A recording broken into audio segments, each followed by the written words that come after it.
People.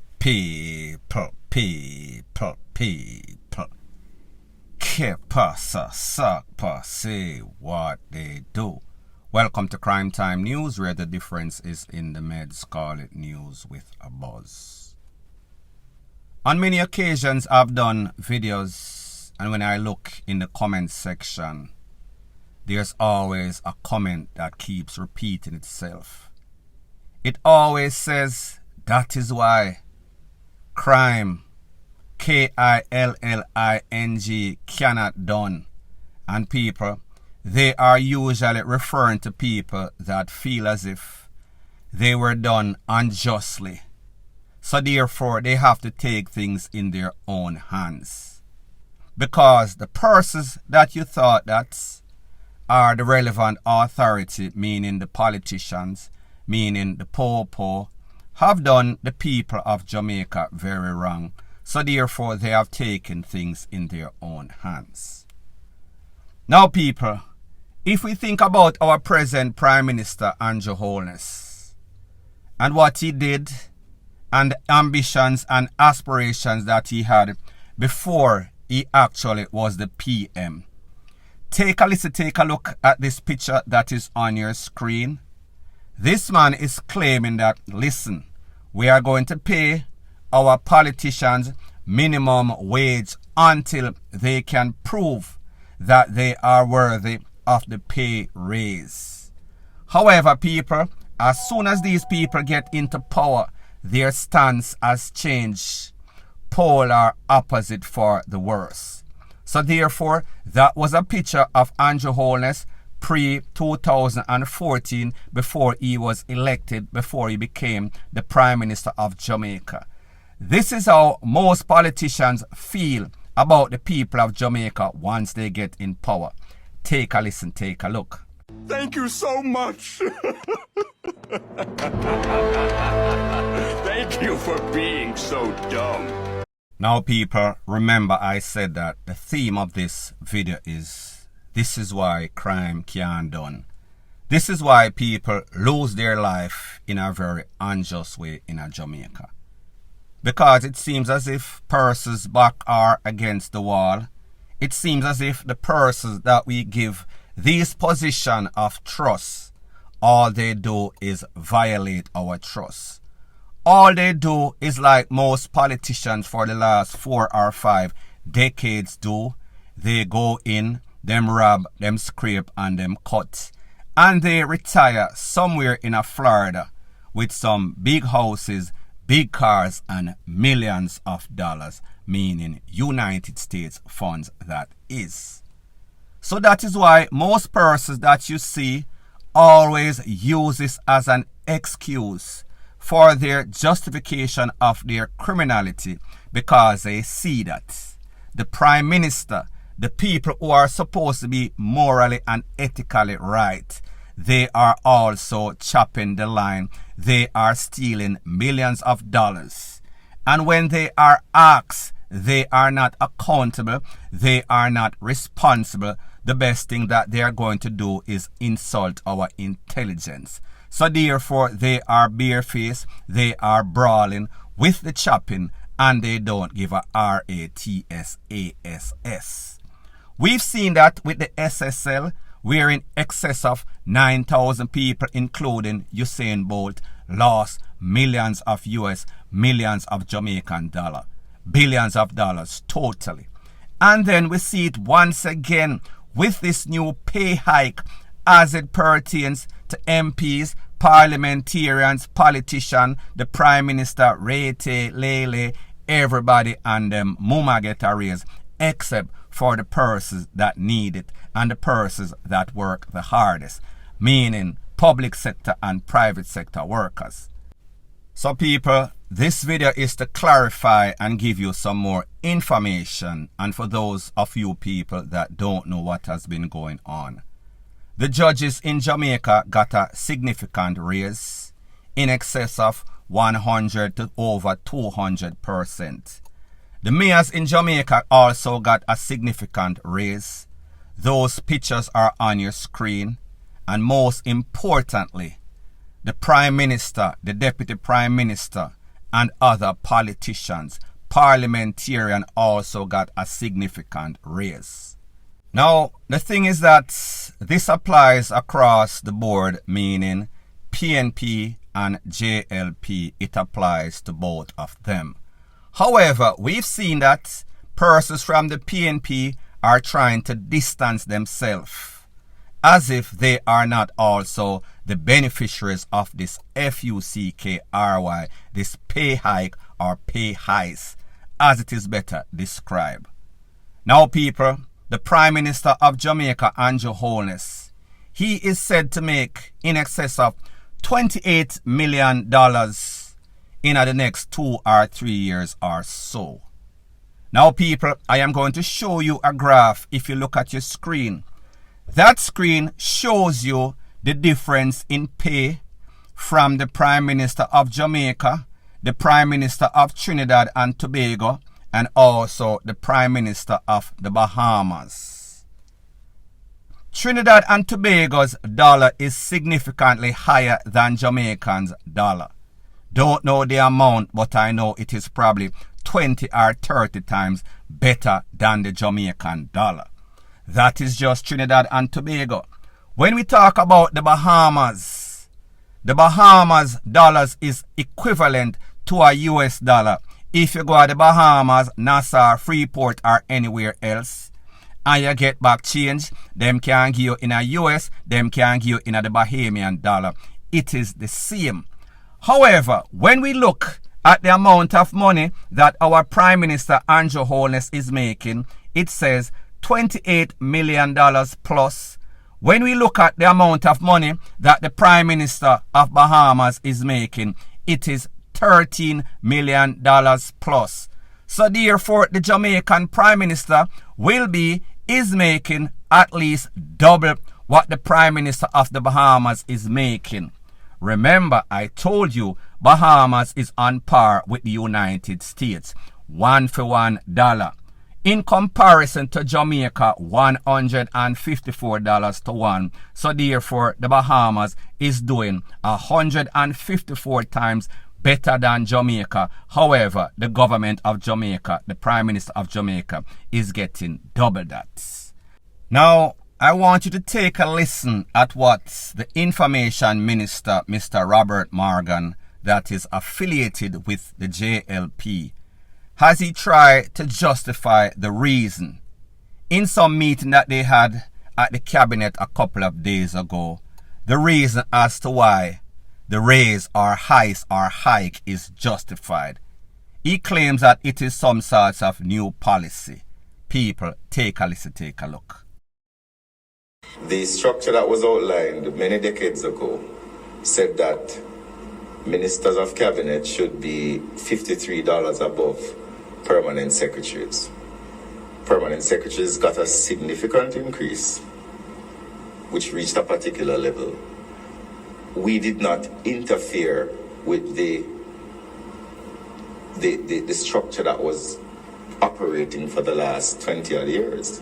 So it's not a case where the government got up and said, okay, we're going to just give the ministers a massive increase. It is an increase that is predicated on the formula that has been accepted and used for the last 20 odd years in government.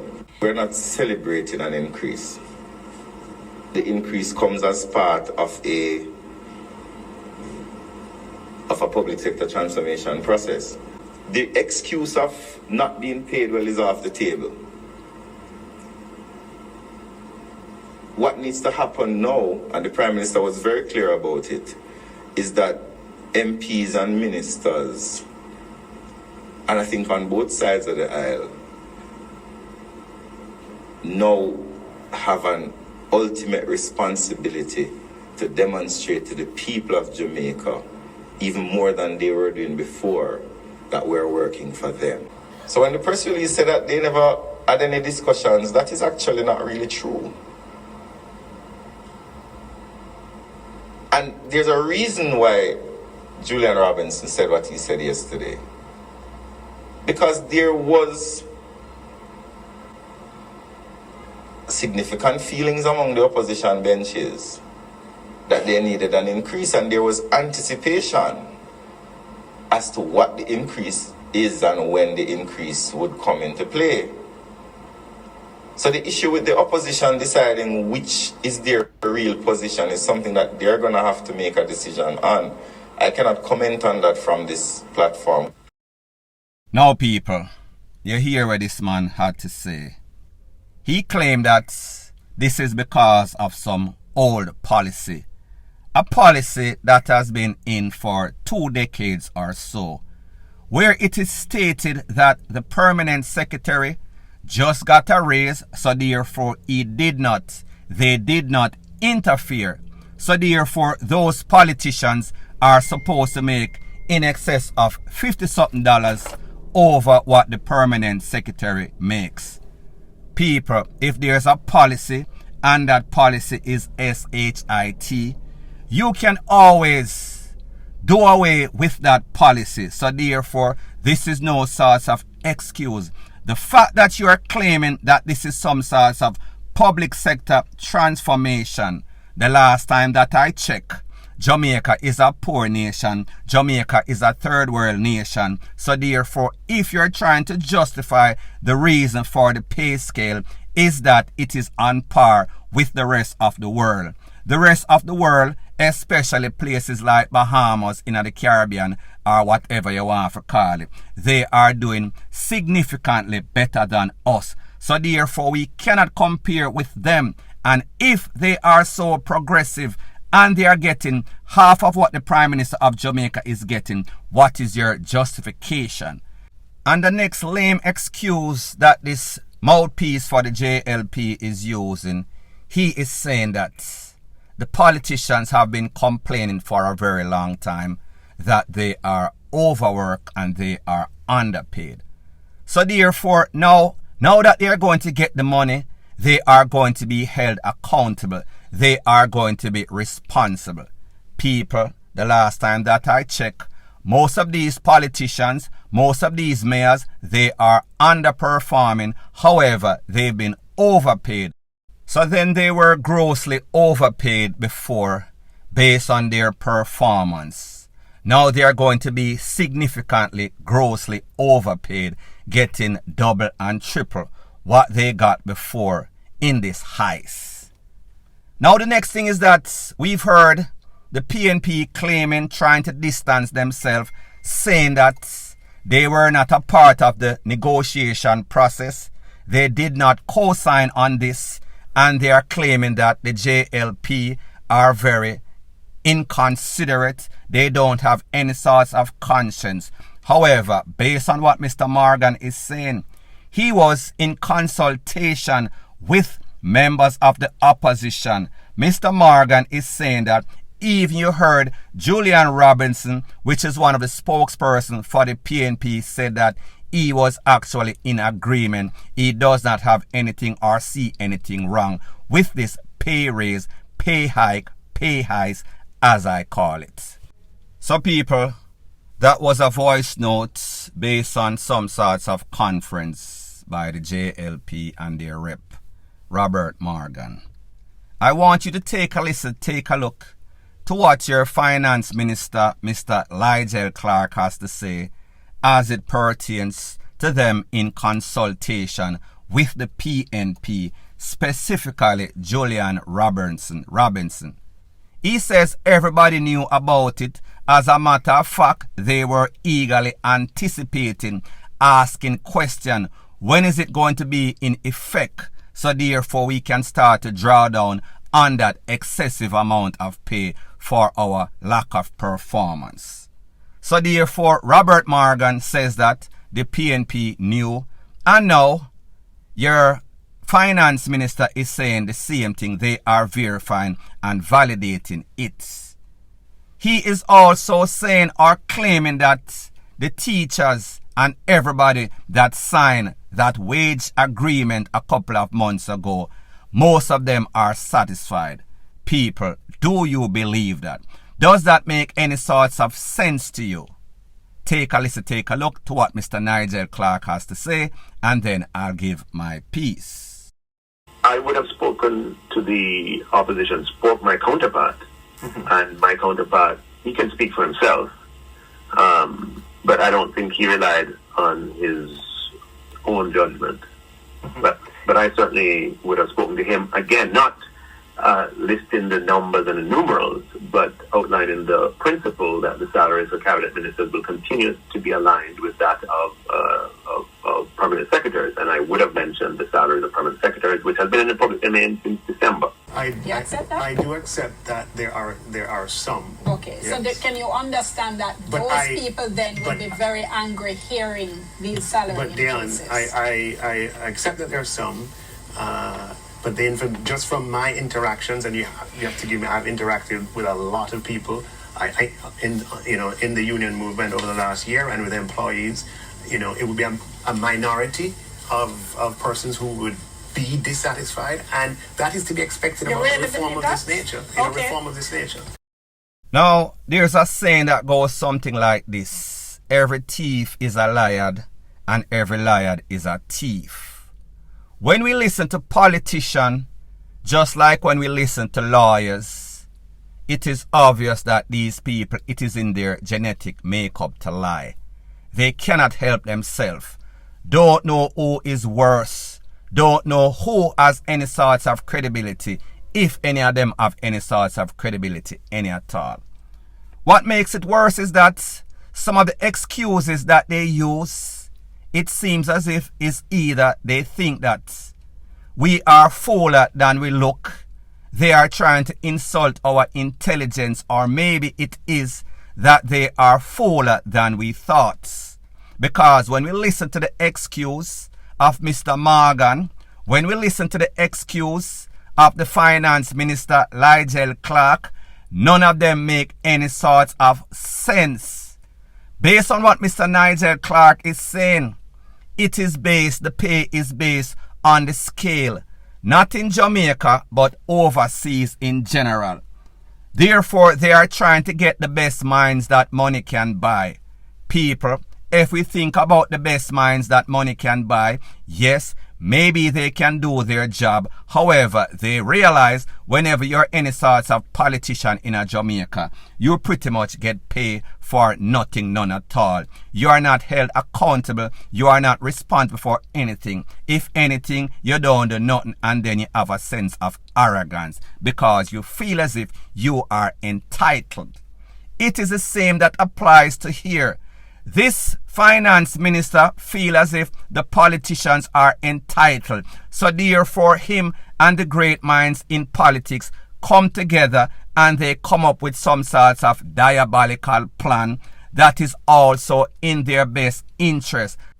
So when we think about a barefaced case of cronyism and conflict of interest, this is as brazen as it can get.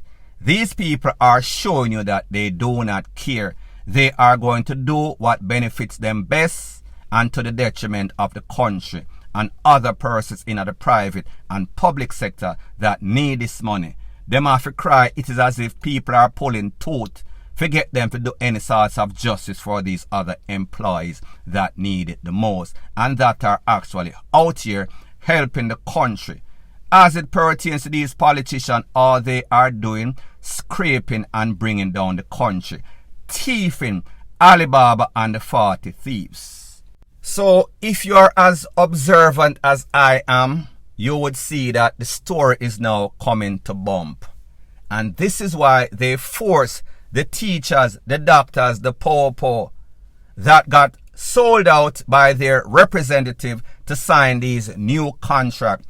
It is because they knew that they were going to unveil this pay heist or pay hike onto the public. And if these teachers, politicians, doctors, not politicians, popo and doctor saw this, they would not sign because they would have felt as if they were getting exploited. They were being disrespected, and people, that is the fact.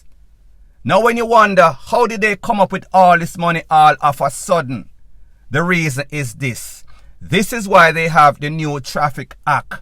This is why they have a significant raise on all of those tickets that you see people getting since the implementation of that act. They needed the money to justify to pay these crooks for their non-working, non-performing, overpaid ASS. People, I want you to take a listen, take a look at a voice note of this person being very sarcastic about the Ticketing Act. Take a listen, take a look, and then I'll give my piece. Congratulations, officers. Congratulations. This is the result of your hard work. All the hard work you have put in over the years, this is the result. We can now give our parliamentarians a proper increase. They hold such a high esteemed position that we cannot give them less than 100% raise. So we thank you, officers. You would have written over $4 billion in tickets. So we appreciate that, and that will now be used to contribute to the increase in salaries. So we must applaud you, officers, especially those from the P-STEM. Yes, they are working brilliantly out on the road. If you drive past with your waka in your vehicle to go chop your yard, they're going to give you a ticket and say you must have a green plate. That's how zero tolerance minded they are. So thank you again, officers. We couldn't have done it without you. I'm sure the Prime Minister appreciates all the effort you have put in. And the next round of negotiations, we will give you got 3% this time around, we'll give you about maybe 1.5% increase next time. As a reward for the hard work that you have been doing. So thank you, officers. We appreciate it, and we will put it to good use. They'll definitely be buying some new mansions and some new Prados to congratulate themselves for having gotten this increase. So thank you, officers. And keep up the good work. You wrote $4 billion last time. See if you can go for $8 billion now, because we'll increase the price of tickets. So we want you officers to go for, well, $8 billion is small. Maybe $20 billion. We're looking for $20 billion from the officers. So good work, officers. Keep it up. Now, people, when we think about what has been going on in Jamaica lately and how the Justice Minister, the Commissioner, everybody in the JCF, they've been going very hard on these lottery scammers, where you call them chopper. However, it seems as if the greatest choppers in the history of Jamaica and that exists up until now are our politicians.